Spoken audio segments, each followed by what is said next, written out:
vou trazer agora, seria o título, né, dessa parte, o Evangelho na festa da Páscoa. Na realidade, são as lições trazidas pelo rito, pelo que a Páscoa representa.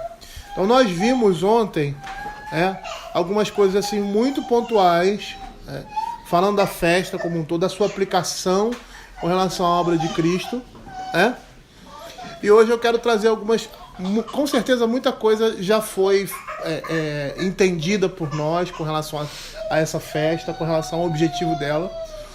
Mas eu gostaria de trazer algumas lições práticas com relação aos temas desenvolvidos, ou aos pontos, melhor dizendo, que a Páscoa se refere. Antes disso, eu gostaria de orar mais uma vez. Como nós não teremos um texto básico, mas como conclusão, nós vamos tocar em vários textos da Escritura. E um deles, eu gostaria de ler, que na realidade vai mostrar o cerne, de tudo, que é Romanos capítulo 8, verso 1 e 2 e 3 e 4.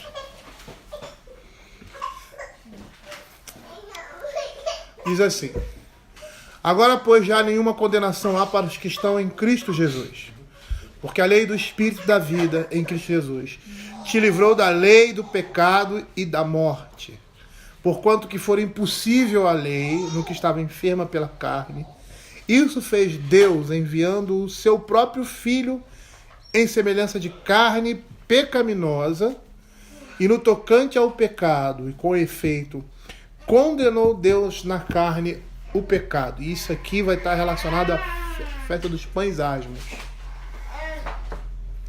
a fim de que o preceito da lei se cumprisse em nós, que não andamos segundo a carne, mas segundo o Espírito. Vamos orar? Senhor, queremos te agradecer, ó Pai, pela tua palavra e por tudo que temos visto até aqui. E pedimos ao Senhor Deus que teu Espírito Santo fale ao nosso coração, que o Senhor quebre, Senhor, toda e qualquer barreira, impedimento, Senhor Deus, no ouvir e no entender com os nossos corações. E que o Senhor fale através, do Senhor Deus, da tua palavra, Senhor Deus, nos capacitando por meio do teu Espírito Santo, Senhor Deus, a ser, Pai, preciso, Senhor, naquilo que a tua palavra nos mostra. Fala aos nossos corações agora, é o que nós pedimos, ó Senhor, vai muito além das nossas capacidades, tanto de expor quanto para ouvir a tua palavra e guardá-la no nosso coração. Em nome de Jesus. Amém. Amém. Bom, como eu falei anteriormente, eu gostaria de mostrar agora algumas lições que a Páscoa nos traz, dentre muitas que nós já vimos até esse momento, no decorrer do desenvolvimento do que significa a festa. Então, a primeira coisa que nós precisamos entender é que a festa da Páscoa é um retrato completo da redenção em Cristo Jesus. E essa redenção, em sombras, havia se manifestado ali no Egito, e agora, no desenrolar da Escritura, essas coisas são iluminadas por acontecimentos posteriores ligados à vida de Cristo e ao próprio Cristo manifestado na vida dele. E uma das primeiras lições trazidas da Páscoa é uma lição a respeito do pecado. O que é o pecado? Pecado é qualquer falta de conformidade com a lei de Deus ou qualquer transgressão da lei ou a transgressão de qualquer lei por ele dada como regra à criatura racional. Pronto. Então, uma das lições trazidas com relação à Páscoa é sobre o pecado. Por quê? Porque a Páscoa, ela revela que o pecado vai muito mais além de erros pessoais e morais. Ela vai revelar o poder do pecado para escravizar. E foi isso que nós vimos ali no Egito. Tá? O trabalho árduo de Israel era realizado debaixo da tirania de Faraó. Tá? E aí, nessa condição, os israelitas eles pertenciam a ele, né? E eram sua força de trabalho. E as crianças que nasciam não passavam de novos escravos ou novos trabalhadores para substituir os escravos e trabalhadores antigos, né? Então o que acontece? Quando o número deles começou a crescer demais, né? Eles começaram a se tornar uma ameaça. A solução qual era? Matá-los, exterminá-los. Como eu disse anteriormente sobre crianças, a gente podia fazer uma pregação daqui. Você quer acabar com uma igreja? Você quer destruir uma igreja? Você quer acabar com uma geração? Investe nos filhos. Invista nos filhos. Só abrir um parêntese aqui, né? Ninguém vai chegar e matar os nossos filhos. Mas nós precisamos entender o que isso significa. A China, ela tinha uma política de que você poderia ter um filho só, né? 1 ou 2 no máximo. Tanto que não existe primo, né, na China. E quando meninas nasciam, elas eram mortas em sua maioria. Por quê? Porque o Estado incentivava o quê? A natalidade masculina e o número dessa natalidade. Aí, essa população, que é uma das maiores, é a maior, né? 1 bilhão, né? De chineses, parece que existe, alguma coisa assim. Eles chegaram ao entendimento de que se continuassem com essa política, a maior nação do mundo, né, em número quantitativo, populacional, iria deixar de existir. E o que eles tentaram fazer? Eles estão tentando reverter essa situação. O governo que é um governo comunista, né?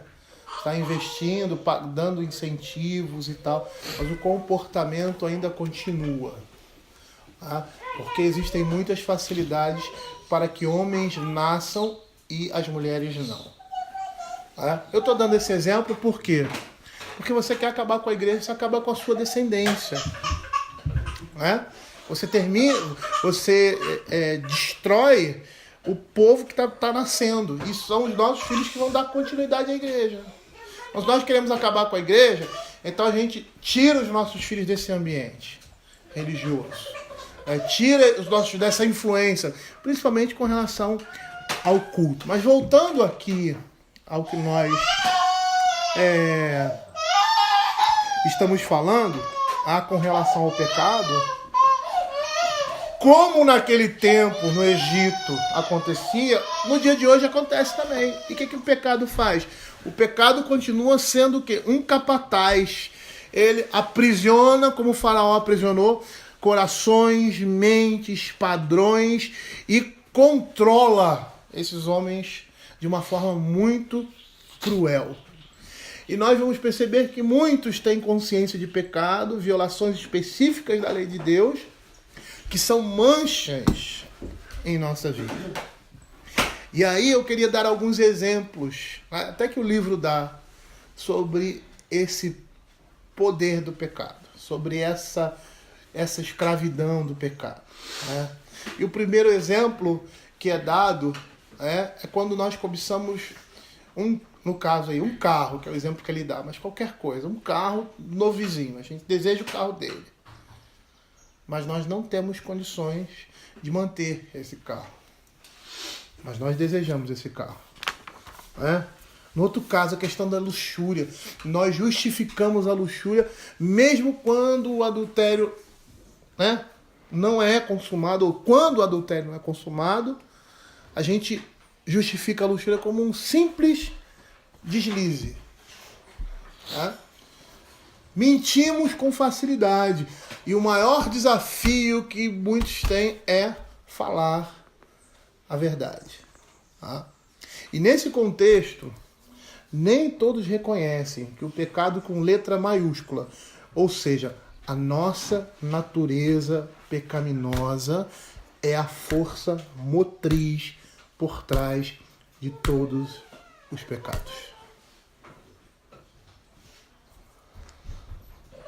E aí nós vamos perceber que a escravidão do pecado é tão certa em nossa carne quanto o controle do vício por uma pessoa que é viciada. Abram Romanos capítulo 7, verso 14 e 15. Olha o que o apóstolo Paulo vai falar. Porque bem sabemos que a lei é espiritual. Eu, todavia, sou carnal, vendido à escravidão do pecado.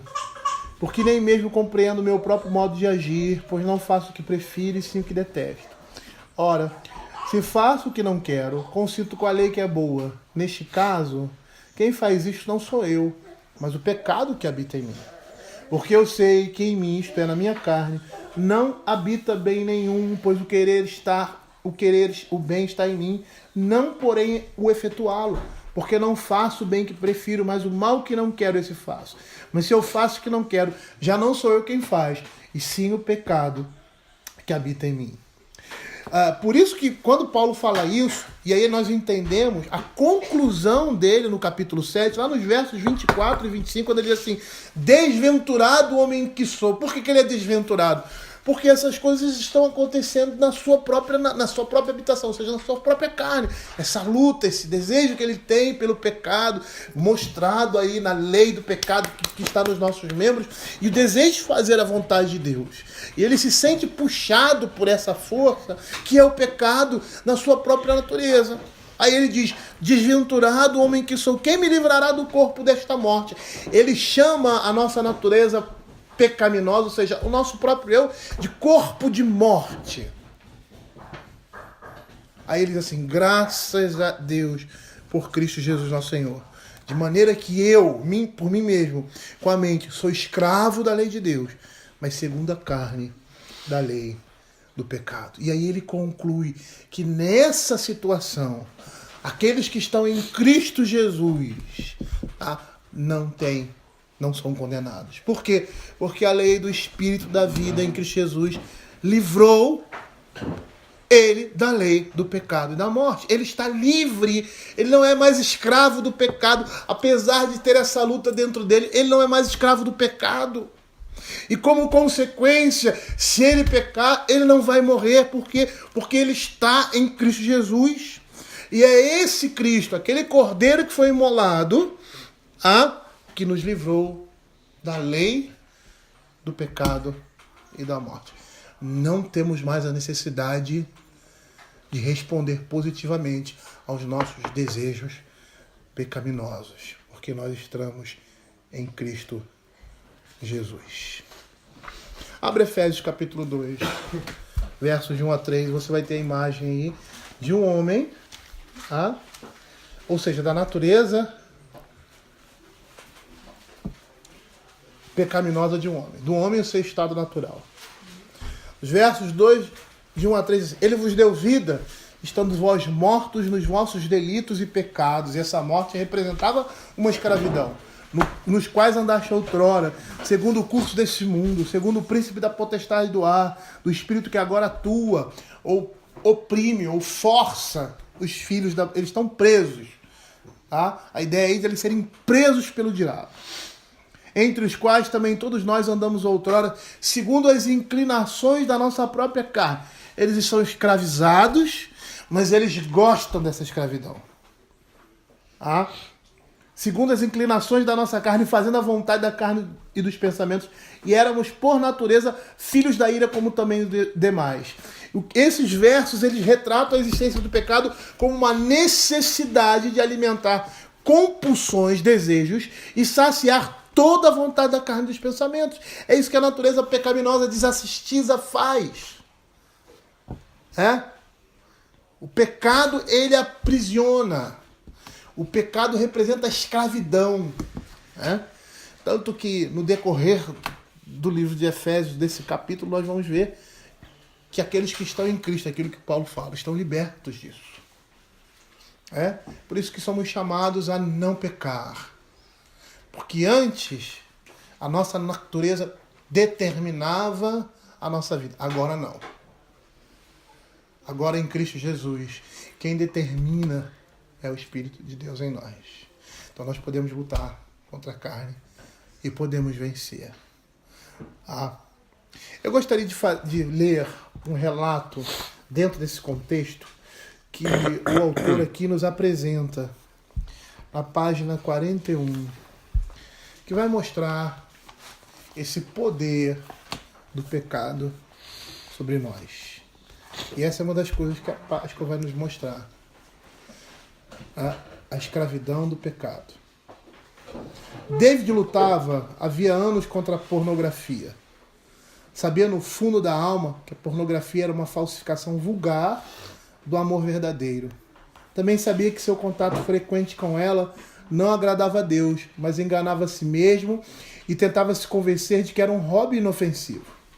Não há como descrever o desespero em seu rosto quando descobriu que o pecado, ele coloca aqui vício, né? Tornou-se um vício, mas é um pecado, que lhe custaria seu casamento e destruiria o relacionamento com seus filhos. Chorou amargamente, o corpo sacudindo-se em soluços, seu mundo ruiu.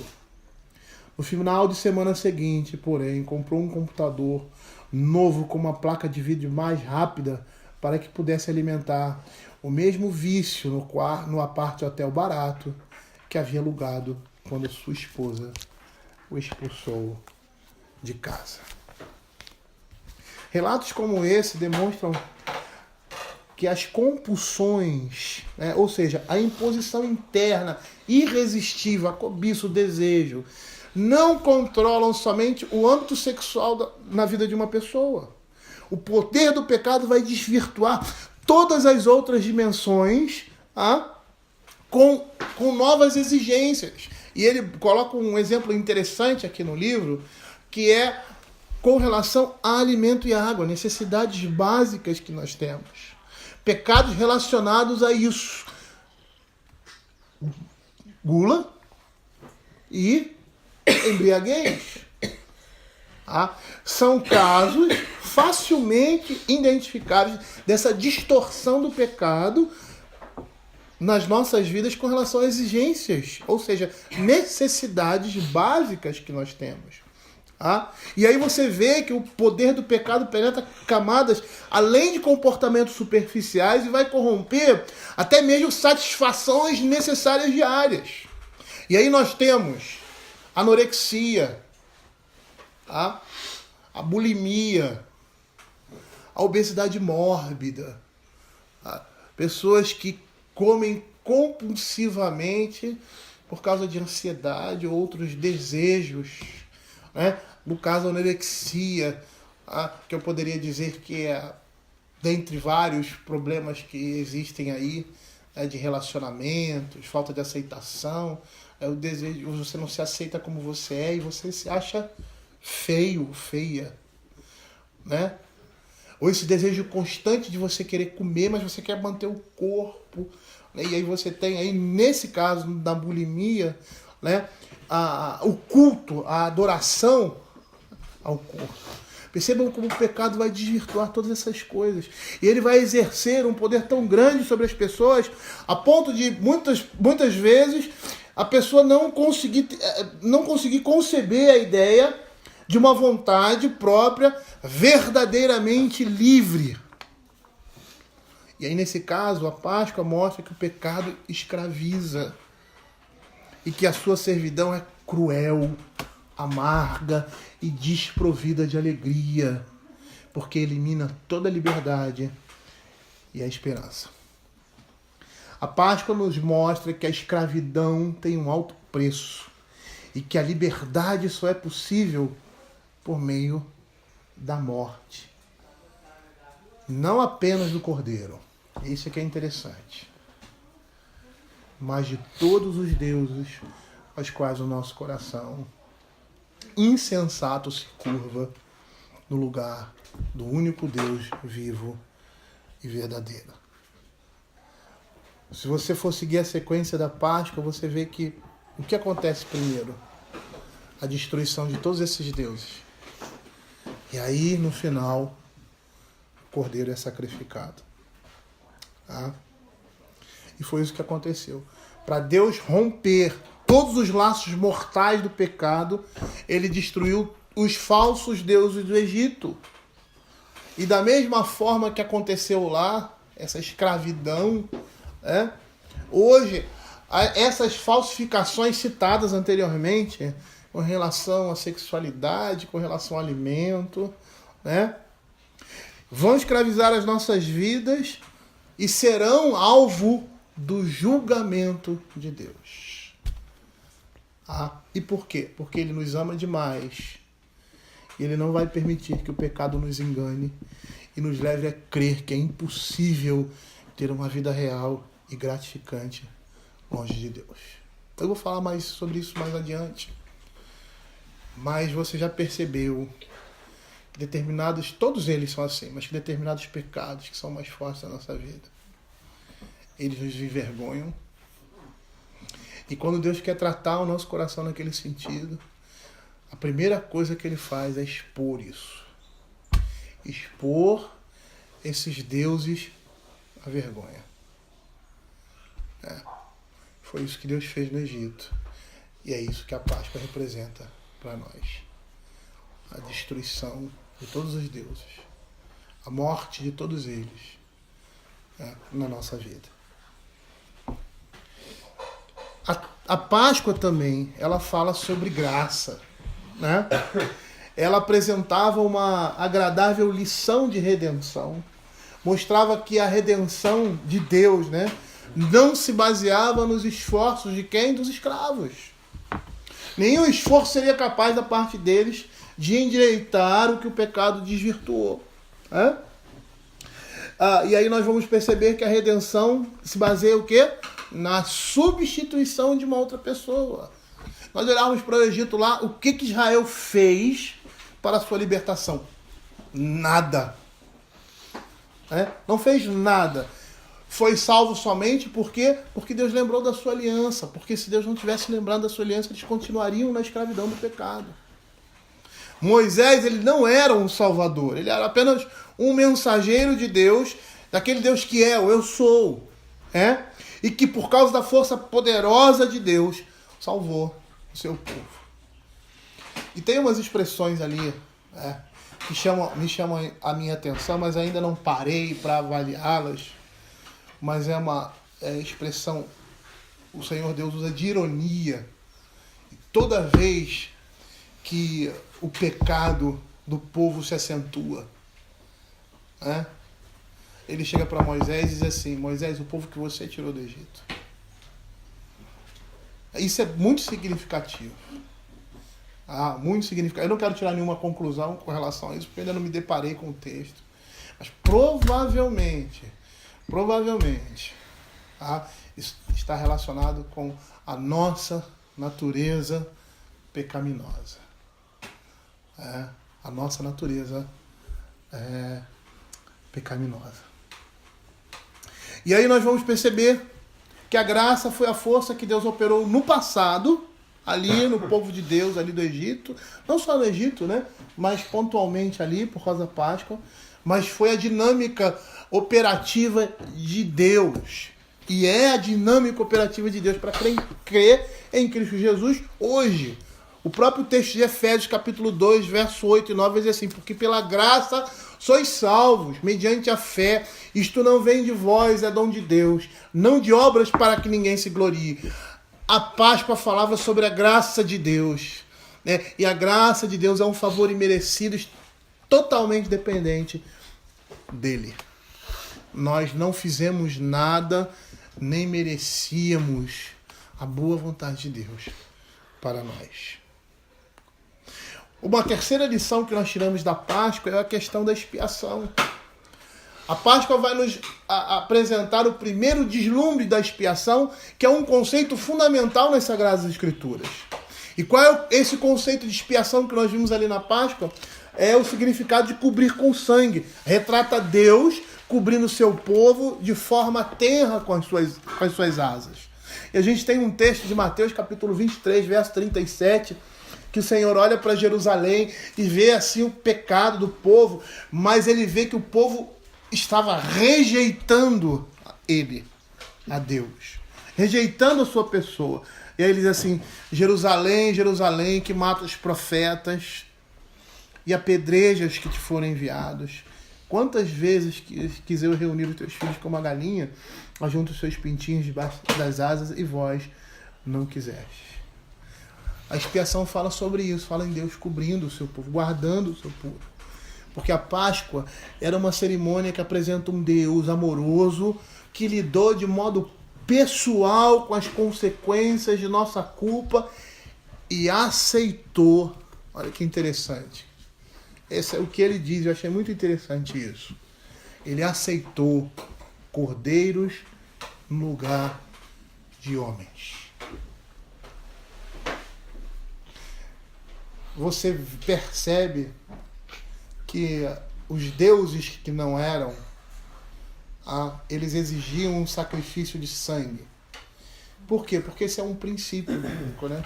A ideia de toda religião que não é uma religião cristã é distorcida nesse sentido, né? O homem está em falta com Deus e ele precisa fazer alguma coisa para agradar esse Deus. E aí você tem os sacrifícios de sangue, você tem morte de determinadas pessoas, como vimos lá em Imhotep, né? As pessoas precisavam morrer e pegava as cinzas e jogava as cinzas das pessoas para que Imhotep pudesse curar as pessoas, né? Essa é uma ideia que perpassa o pensamento de todo homem. Por quê? Por causa do pecado, né? Corrompida pela queda, mas uma verdade distorcida. Né? Por quê? Porque o pecado exige reparação. Né? O pecado exige expiação, ou seja, redenção. Exige que alguém morra como consequência do seu pecado. E é interessante que no Velho Testamento o Senhor aceita esses cordeiros no lugar dos homens. Quantos cordeiros foram sacrificados? Você olha ali os rituais que tinham no Velho, milhares de cordeiros sendo sacrificados. Por quê? O livro de Hebreus vai dizer: não é sangue de bode e touros que perdoa pecados, é o sangue de Cristo. E ali o Senhor olhava para Cristo e aceitava aquilo como agradável, porque apontava para aquele que viria. E aquele que antes da fundação do mundo já tinha salvo o seu povo, porque ele era o cordeiro que foi morto antes da salvação do mundo. Em nenhum momento o amor de Deus é mais visível do que na morte de Cristo. O Cordeiro de Deus que morre para transformar inimigos em filhos. A expiação. Mas a Páscoa fala também sobre justificação. A Páscoa apresenta a justificação pela fé. As Escrituras nos mostram que o amor eterno de Deus é a causa geradora dessa nossa redenção. Lá em João capítulo 3, verso 16, vai dizer assim: porque Deus amou o mundo de tal maneira que deu o seu Filho unigênito, para que todo aquele que nele crê não pereça, mas tenha vida eterna. A morte do Cordeiro é a fonte, é o ponto de origem dessa redenção. E é dessa fonte que flui todas as bênçãos para o povo de Deus. E por causa disso nós somos justificados pela morte substitutiva do Cordeiro. E por sermos justificados pela morte substitutiva do Cordeiro, nós recebemos o quê? A identidade de filhos. E pela graça desfrutamos da paz com Deus, daquela shalom que o sabate representa. De Deus ali, no meio do seu povo, Adão e Eva, encontrando-se constantemente com ele na viração do dia, porque existia o quê? Paz. O mundo foi criado em harmonia para se harmonizar com o seu Criador. E pela paz, pela graça, eles desfrutam dessa paz em vez de culpa e medo. E é essa graça, a graça de Deus, que nos capacita a viver em santidade e produz dentro de nós o desejo e a alegria da adoração. Essas coisas são produzidas em nós por meio de Cristo, que foi entregue por nossos pecados e aplicou a sua salvação ao nosso coração. A Páscoa também fala sobre liberdade. A Páscoa anuncia a transformação jubilosa da vida pelo Evangelho de Cristo, pois no sangue do Cordeiro o povo de Deus vai encontrar o quê? Liberdade. E a liberdade é anunciada desde o início da narrativa da Páscoa. Lá em Êxodo capítulo 12, verso 2. Ele vai mostrar esse novo ressurgir. Este mesmo será o principal dos meses, será o primeiro mês do ano. Deus muda o calendário. Lembra que eu falei do calendário pagão e do calendário judaico? Que o calendário judaico que os judeus viviam em torno desse calendário, a vida deles girava em torno disso, das festas. Por quê? Porque a esperança e a certeza do povo de Deus estava relacionada ao próprio Deus. Então eles viviam essa realidade no dia a dia. Eles respiravam isso, eles ansiavam por essas coisas. Quando você vê o apóstolo Paulo diz assim, lá em... Acho que é Efésios. Isso, Efésios capítulo 5. Ele diz assim, que não haja no vosso meio conversação torpe. Nem cite, que essas coisas nem sejam mencionadas no nosso meio. Por quê? Porque a nossa realidade é outra. Nós vivemos numa outra ótica, num outro ambiente, em torno de uma outra coisa, ou seja, de uma nova vida. Então nós não podemos nem sequer nomear essas coisas, impudicícia e toda sorte de impureza, nem sequer nomear entre vós como convém a santos. Por quê? Porque a nossa vida gira em torno do calendário de Deus. A nossa vida vira em torno da expectativa do reino. E nós já vivemos nesse reino. E nesse reino não há espaço, não há lugar para essas coisas. E aí Deus muda o calendário. Isso é característica de um monarca absoluto, Você vê os calendários que nós temos foram estabelecidos por reis e imperadores. Nós temos aí o calendário que nós seguimos, se eu não me engano, que é o calendário romano. Quem que determinou esse calendário? O imperador. Acho que foi Constantino. Mas antes dele, outros imperadores também. Tinham datações e marcações que eram determinadas pelos deuses, pelas religiões, mas sancionadas pelo imperador. Então é um Deus soberano. É um Deus monarca, que anuncia ao povo que a sua vida agora não se estrutura mais em relação a um calendário egípcio pagão, mas com um calendário divino, relacionado com a sua libertação. Agora a vida começa diferente. Este mês será o principal dos meses. Aí eu me lembro, não tem muito a ver com isso não, mas eu me lembro do que o que nós temos hoje, do calendário cristão, O calendário cristão que nós temos hoje, alguns até não conhecem isso, mas quem é pastor conhece isso. Às vezes você vai em igrejas protestantes, aí você tem lá a folga de uma cor, porque aquele dia é o dia tal, porque é semana não sei da onde, é a semana do dia de Ramos, é a semana... Por mais que tenha uma ideia de piedade, na realidade isso demonstra um calendário pagão. Porque muitas vezes nós estamos comemorando o que a Igreja Católica e o que o mundo pagão comemorava, agora colocando um outro nome, numa outra roupagem. Aqui não é assim, aqui é completamente diferente. E aí Israel deveria se lembrar que a sua existência como povo de Deus havia começado com esse poderoso livramento da escravidão realizada por Deus, e era isso que essa festa representava. Eles foram o quê? Redimidos, eles foram libertados da mão de Faraó, e essa redenção proporciona liberdade do pecado, da culpa e da vergonha. Pedro vai dizer isso lá na sua primeira epístola, no seu primeiro capítulo, verso 18 e 19, ele diz assim: sabendo que não foi mediante coisas corruptíveis, como prata ou ouro, que foste resgatados do vosso fútil procedimento de que vossos pais vos legaram, mas pelo precioso sangue, como de cordeiro, sem defeito e sem mácula, o sangue de Cristo. A Páscoa representava o início de uma nova vida. E como início de uma nova vida, a Páscoa também, além de anunciar essa nossa liberdade, ela mostra que essa nossa nova vida agora se manifesta como filhos de Deus.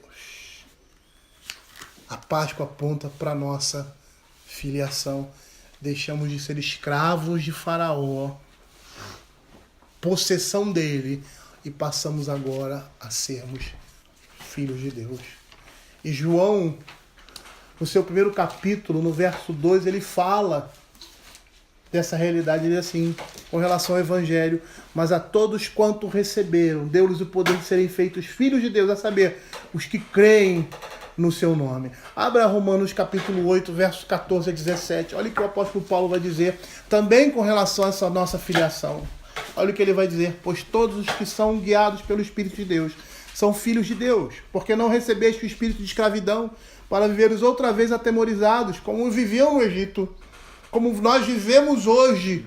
Muitos vivem hoje por não conhecerem a liberdade em Cristo Jesus, por não conhecerem o sacrifício de Cristo, não terem esse sacrifício sobre eles, porque não recebeste o espírito de escravidão para viveres outra vez atemorizados, mas recebeste o espírito de adoção, baseado no qual clamamos Abba Pai. O próprio Espírito testifica com o nosso espírito que somos filhos de Deus. Ora, se somos filhos, somos também herdeiros, herdeiros de Deus, e co-herdeiros com Cristo. Se com Ele sofremos, também com eles seremos glorificados. Muitos ainda acham difícil crer que se é um filho precioso de Deus quando fazemos determinadas coisas ou quando fizemos coisas que são vergonhosas em nossas vidas. É aquilo que a gente falou da acusação do inimigo, né? De Satanás. Se nós não entendermos o que significa filiação, será impossível entender liberdade, a liberdade radical da redenção de Deus nas nossas vidas. Lá no Egito o povo saiu livre, mas logo que saiu, ele olha para trás, para a terra da sua escravidão. Eles não entenderam que eles eram filhos e não escravos. E nós temos vários textos ali no Velho Testamento, Pentateuco. Eu separei 2. Números 11, verso 5. Que diz assim: lembramos-nos dos peixes que no Egito comíamos de graça, dos pepinos, dos melões, dos alhos silvestres, das cebolas e dos alhos. E Êxodo capítulo 14, verso 11 e 12. Diz assim: disseram a Moisés: será por não haver sepulcros no Egito que nos tiraste lá, para que morramos desse deserto? Por que nos trataste assim, fazendo-nos sair do Egito? Eles não tinham ainda o entendimento e a concepção de que eram filhos. E é interessante isso no nosso contexto. O próprio apóstolo Paulo,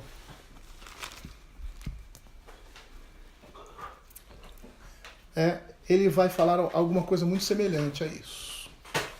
Nós precisamos ter a mentalidade de filhos e não de escravos. E a mentalidade de escravo vai dizer que eu deixo de ser um filho precioso de Deus por causa do que fiz, pelo pecado que eu cometi. Essa é a concepção de um escravo e não de um filho. Porque muitas vezes um filho adotivo tem dificuldade de entender que é filho? Porque ele não tem a mentalidade de filho. Eu não vou falar especificamente, a respeito disso, porque quem vai dar essa identidade para um filho adotivo são os pais. Mesmo que os pais digam para o filho assim, depois de uma certa idade, ou trabalhem isso na vida dele: você foi adotada. Você foi adotada. Se eles não derem o devido entendimento do que seja filiação, ele sempre vai pensar que essa adoção não significa filiação.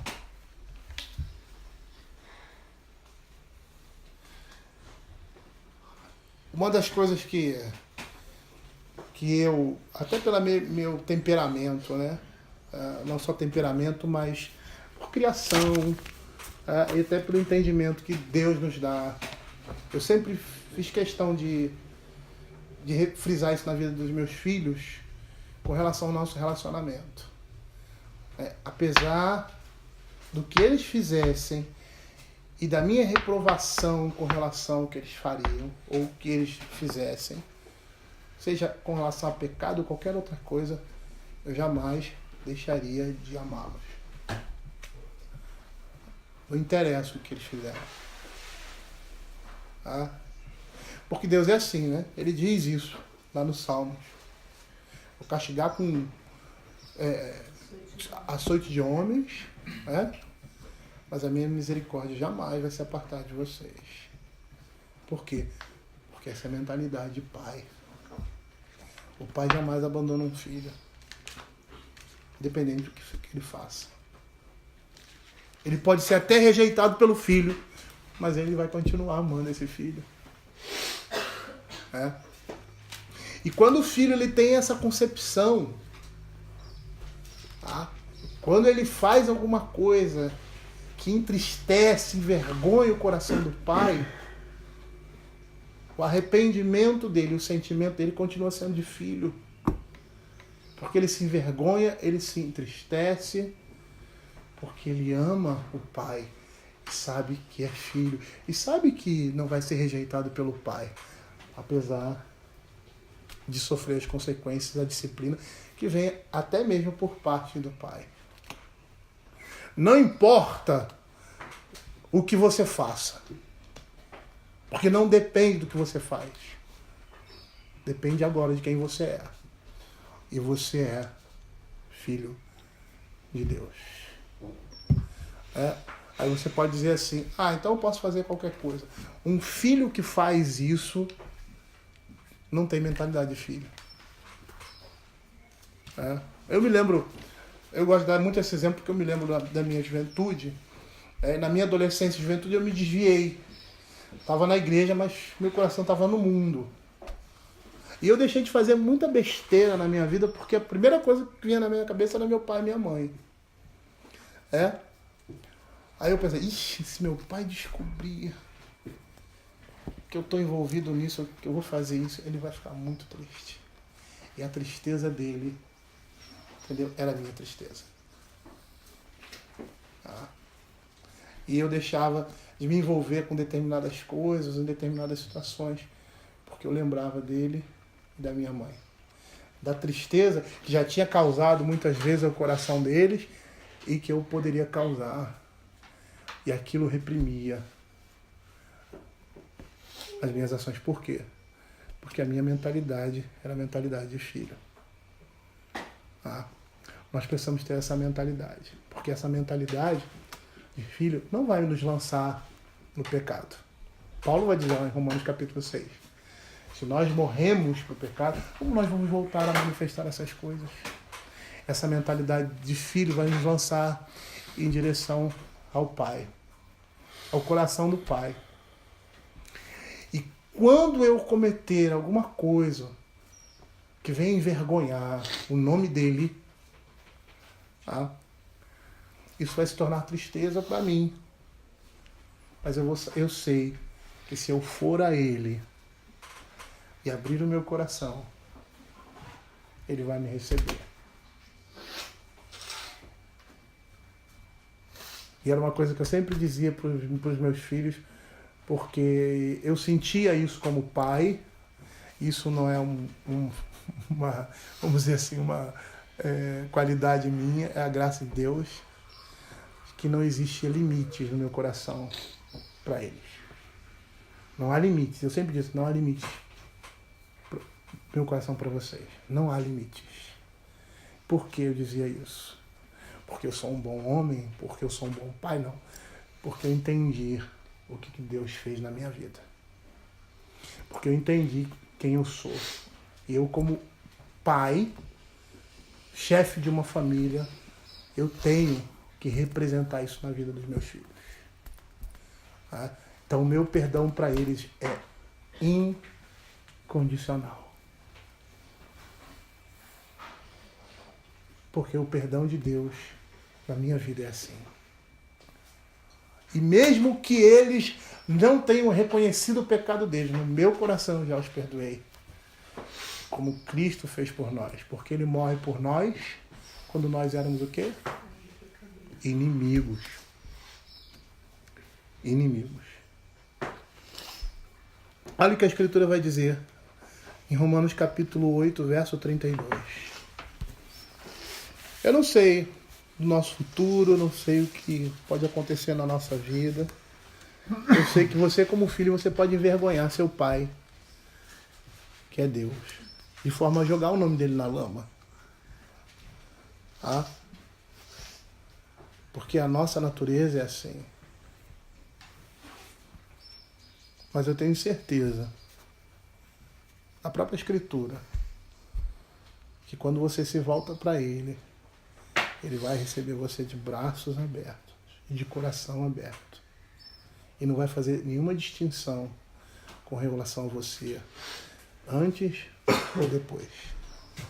Olha o que a Escritura diz. Aquele que não poupou o seu próprio filho, antes por todos nós o entregou, porventura não nos dará graciosamente com ele todas as coisas? Esse texto foi um texto muito, assim, muito significativo na minha vida. Tá? Quando em determinada situação percebi que o que havia acontecido feria gravemente, não como eu, estou falando de mim, estou falando como pastor, gravemente, tá? A comunhão com Deus, gravemente ofendia a Deus, gravemente colocava o nome de Deus na lama. E aí, nessa situação, eu percebi que, independente do que eu fiz, eu estou falando eu, mas não fui eu, né? Independente do que fiz, do que foi feito, havia o perigo daquela pessoa achar que estava completamente alijada de Deus. Porque eu sou filho, eu fiz isso, eu não posso ser chamado de filho. Como é que eu cometi esse desatino diante de Deus? Como é que eu fiz isso? Eu que sou filho, né? Que estou ali na casa do Pai, em comunhão com Ele, comendo da sua mesa, bebendo da sua bebida, recebendo o seu cuidado, a sua proteção. E aí o diabo vai dizer, se você realmente não é filho, isso que você fez merece o inferno, meu filho, vai embora. Seu lugar não é aqui. E aí nós não conseguimos aceitar que mesmo nessa condição de filhos, nós somos desprezíveis por causa da nossa natureza pecaminosa, de quem somos. Mas olha o que esse texto vai dizer. Aquele que não poupou o seu próprio filho, antes por todos nós o entregou, porventura não vos dará graciosamente com ele todas as coisas? Ora bolas, se eu antes, que vivia no pecado, que desconhecia Deus, que vivia fazendo a vontade da carne e dos pensamentos, o Senhor me resgatou, eu agora que sou filho, que cometi esse desatino, Deus vai me amar menos? Deus vai abandonar seu filho, o filho que ele trouxe para perto de si, porque ele é aleijado, porque ele é cego, porque ele tem algum defeito, porque ele é feio. E aí, entendam que todas essas coisas representam o pecado? Jamais. Deus vai olhar para nós, na nossa cegueira, nos nossos olhos baços, na nossa deficiência, e vai dizer assim: meu filho, você é lindo. Você é a coisa mais linda do mundo. Porque ele vai olhar para você um coxo, um cego, um manco, e vai ver Cristo em você. Não nos tornamos menos amados de Deus quando pecamos. Estamos em casa. Estamos na casa do Pai. Aquele que não poupou seu próprio filho, antes por todos nós o entregou, não nos dará graciosamente com ele todas as coisas? Precisamos entender a nossa mentalidade não é uma mentalidade de escravo. Porque o escravo, quando faz alguma coisa errada, ele é rejeitado pelo seu senhor.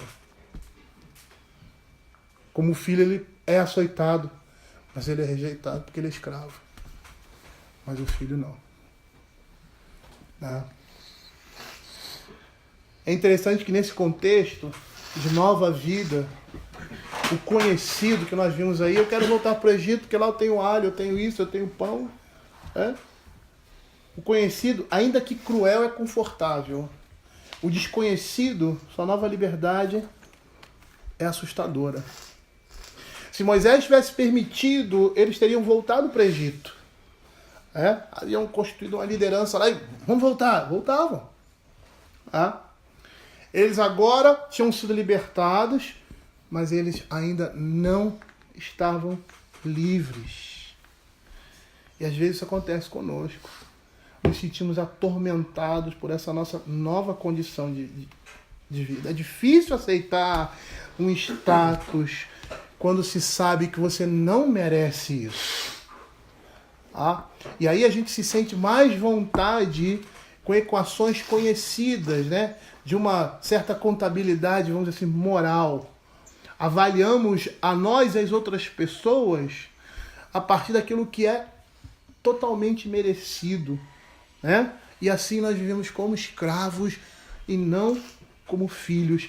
A liberdade se torna um território estranho para nós, que não conhecemos senão a escravidão. Somos filhos, mas ainda temos uma mentalidade de escravos. Achamos que o que fazemos para o nosso Pai, Ele vai se agradar. E se não fazemos algo agradável, Ele vai se desagradar e vai nos rejeitar. Não interessa o que seu filho faça. Se você tem a paternidade de Deus no seu coração, Ele não vai deixar de ser filho. Ele não vai deixar de ser amado. Você pode até se entristecer profundamente. Isso é muito engraçado, porque eu, como pai, já passei por isso algumas vezes. Por mais que nós nos entristeçamos com os nossos filhos, mais nós amamos esses que nos entristecem.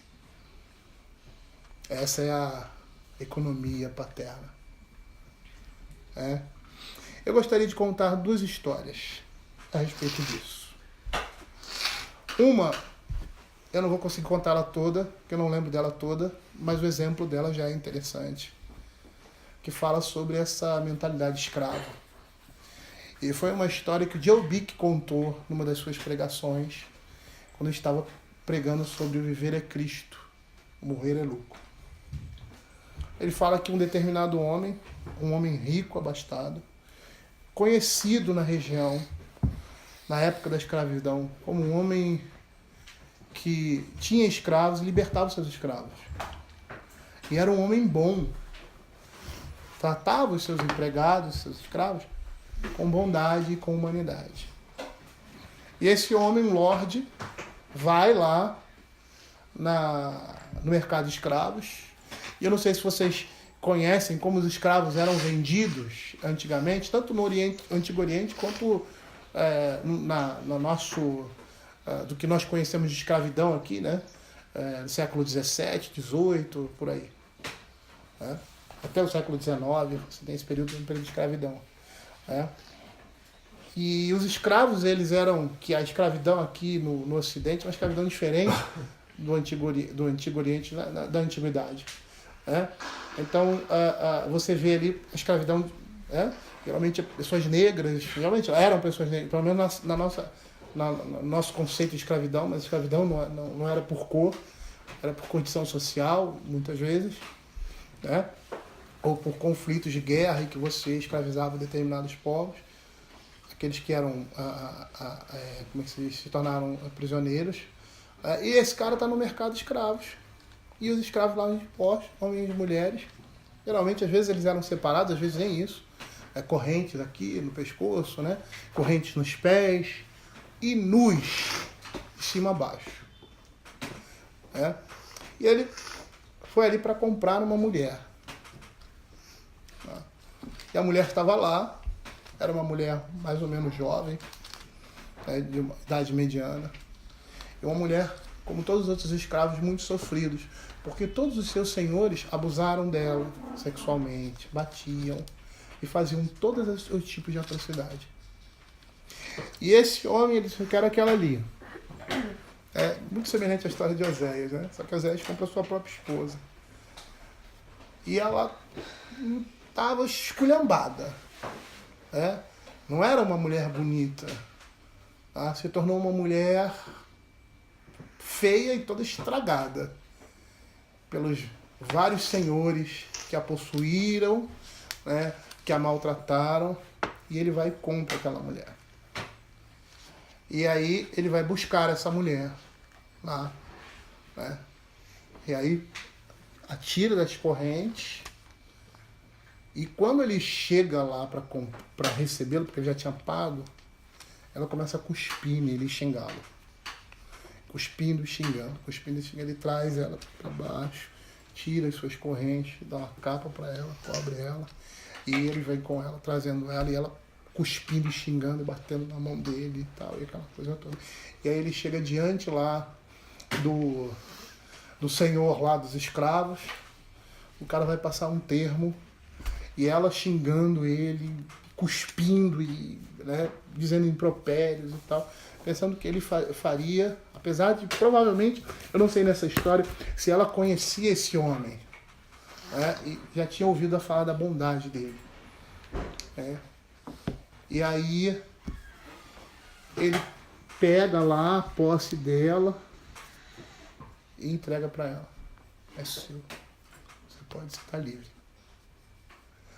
E num primeiro momento, ela continua ainda a xingá-lo e a cuspir nele, porque ainda não tinha entendido o que tinha acontecido. E ele dá a sua carta de alforria a ela.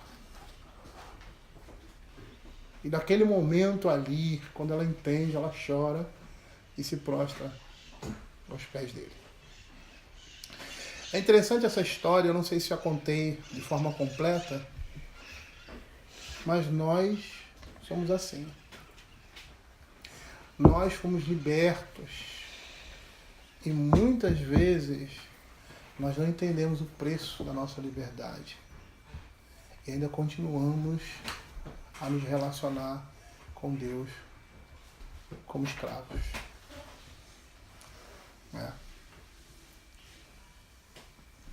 Quando nós tomamos consciência do que Ele fez por nós, aí sim começamos a agir como livres que somos, como filhos libertos pelo Pai. Eu gostaria de ler a história aqui que o autor coloca nesse livro, que vai falar sobre isso também.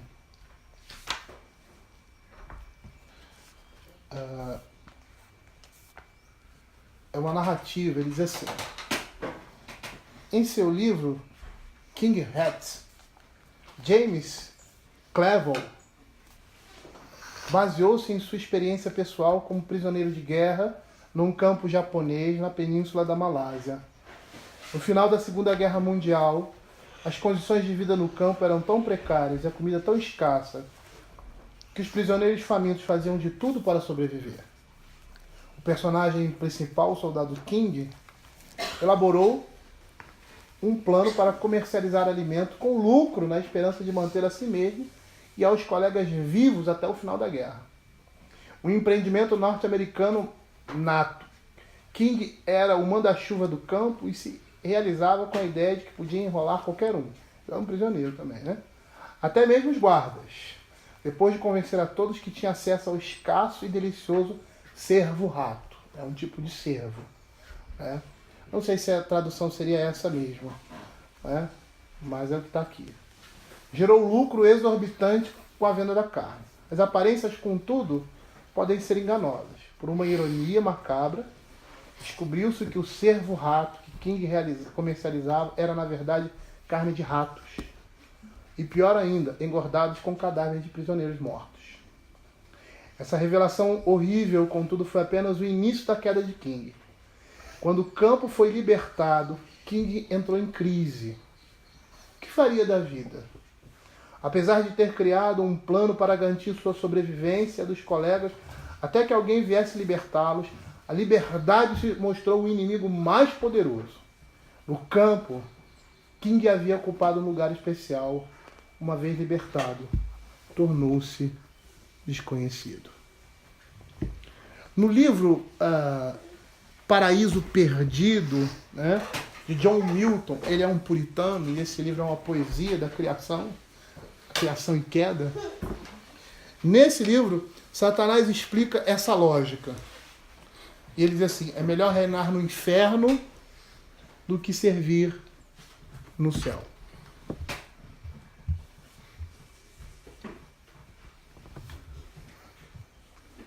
Nessa perspectiva, a gente vai perceber que Deus continua a libertar pessoas da escravidão do pecado.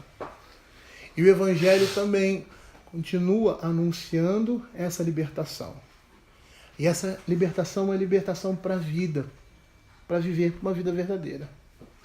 E a menos que creiamos em Cristo e aceitemos a morte dele como livramento, como nosso livramento, jamais experimentaremos essa liberdade.